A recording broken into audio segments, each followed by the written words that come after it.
Don't miss out on important news. Our videos are being deleted. So if you don't want to be cut off from honest news, take a moment to sign up for our newsletter at newsletter.ntd.com so you don't lose access to NTD. Go to newsletter.ntd.com to sign up for our evening newsletter. The federal government is converting a convention center in California into a shelter for illegal immigrant children amid a border surge that has shown no sign of slowing down. NTD's Eileen Ang has the details. The Biden administration requested help from the city of San Diego to use a convention center as an immigration shelter. This comes after a surge in unaccompanied minors who have been crossing into the U.S. from Mexico. The officials agreed over the weekend to operate the San Diego Convention Center as a temporary shelter. A joint statement from the San Diego mayor and board of supervisors says they will work together to provide the children with a safe space before they're reunited with their families. Minors will be provided with food, medical care, a place to sleep, and showers. There's no details as to how many children would be held, when they would start arriving, or which part of the border they would be coming from. City officials said the site can be used for as long as 3 months, with each minor staying there around 30 days. The children will be as old as 17. The announcement follows leaked photos from a migrant holding facility in Texas, more evidence of the surge of minors and the efforts to manage the influx. Eileen Ang, NTD News, California. A small town in southern Arizona is pleading for help. The mayor says they cannot cope with the number of illegal migrants sent there by Border Patrol. NTD's Allison Lee has the details.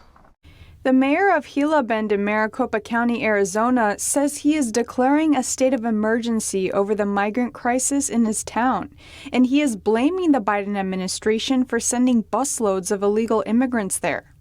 In an interview with Fox Business, Mayor Chris Riggs says Border Patrol is sending migrants that have been detained for over 3 days in his town, but he doesn't understand the decision because they don't have anything to offer in Gila Bend. It only has a population of 2,000. He says, quote, "We have no charity organizations that can help, no non-governmental organizations that a lot of the larger cities and towns do have to assist these people." The mayor says the town has not received any federal, state, or local funding to provide food, shelter, or virus tests to those migrants. The town has to resort to its own budget, but testing 2 busloads of migrants every week would cost around $600,000 a year, and that is over a third of the town's yearly budget. On top of the migrants dropped off by bus, the mayor also estimates that there are 20 illegal immigrants arriving on foot every day. He says the town faces not only a financial problem, but also an uptick in crime. Amid the surge in illegal border crossings, the Biden administration is building new facilities and converting convention centers to hold migrants. The San Diego Convention Center and the Kay Bailey Hutchinson Convention Center in Dallas, Texas, will both be converted. The number of unaccompanied minors apprehended by border agents jumped from nearly 6,000 in January to over 9,000 in February. Reporting by Allison Lee, NTD News. Senate held a hearing on reducing gun violence. Republicans and Democrats both agree prevention can stop mass shootings, but they disagree on how to go about it. The Senate Judiciary Committee held a hearing on gun violence Tuesday in the aftermath of 2 deadly mass shootings in a week. Both sides of the aisle agree they must take action to stop mass shootings. We won't solve this crisis with just prosecutions after funerals. We need prevention before shooting. The House earlier this month passed 2 bills to expand background checks, but face uphill battles in the evenly divided Senate. Democrats are pushing tighter gun control legislation, but Senator Ted Cruz says that's missing the mark. And every time there's a shooting, we play this ridiculous theater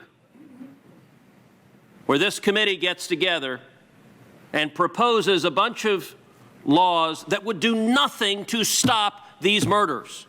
Gun sales in the U.S. skyrocketed last year. Republican senators say the riots and looting made citizens want to protect themselves, and extended attacks on police could be a reason for increased gun violence. The solution is simple. We should support our police, we should enforce our laws, and we should, yes, lock up criminals. Other methods discussed in the hearing include banning assault rifles, red flag laws, and longer waiting periods for background checks. Lin Lin, NTD News, Washington, D.C. Doctors praised the latest results of a U.S. study on the AstraZeneca vaccine, but it turns out the company may have released some outdated and potentially misleading information. NTD's Miguel Moreno has more on that. In Europe, AstraZeneca was already under pressure when almost 40 people reportedly developed blood clots after getting their vaccine. Now the company's admitted to using outdated numbers in their recent study, and that they'll put out new results within 48 hours. Dr. Fauci told ABC it was an unforced error, the data was good, and propped up the vaccine. This is very likely a very good vaccine. And this kind of thing does, as you say, do nothing but really cast some doubt about the vaccines and maybe contribute to the hesitancy. Over 128 million people have been vaccinated, but before they're administered, they're delivered. U.S. Senator Dan Sullivan discussed his view on the China challenge and its vulnerabilities at the Atlantic Council on Monday. His remarks come after the U.S. and its allies announced sanctions on China over the Uyghur genocide. On Monday, the EU, the United States, Canada, and Britain announced sanctions on China over the abuse of Uyghurs. U.S. Senator Dan Sullivan calls it a significant move. Real important development. And again, it's an area where the Chinese are very vulnerable and they know it. Last week, U.S. and Chinese officials had an open clash at the opening of their first face-to-face meeting in Anchorage, Alaska. Human rights and democracy are their key divisions. Sullivan, who has rich experience in dealing with China, sees these as the regime's key vulnerabilities and says it's appropriate to put pressure there. When you saw their leadership on live TV lecturing Americans, lecturing the world about their, quote, democracy, they don't have a democracy. We all know that. And human rights. Sullivan said that Chinese leaders will not be part of the world system that led to their rise, and that they're putting forward an authoritarian system, not just at home, but also abroad. That I think it's its own Cold War. We need to recognize it. We need to prepare for it. And we need to work with our allies to deal with it. Sullivan believes that in dealing with this China challenge, America's strength is in how both parties are coming together over this. And the good news is Democrats and Republicans in the Congress have awakened to this, and I think there's an opportunity to really put together a strategy, long-term, bipartisan, like we did in 1947. Senate Majority Leader Chuck Schumer and Senator Todd Young are working together on a bill aimed at boosting the U.S.'s economic competitiveness with China. It's anticipated to hit the Senate floor in late April. Reporting by Kitty Wang, NTD News.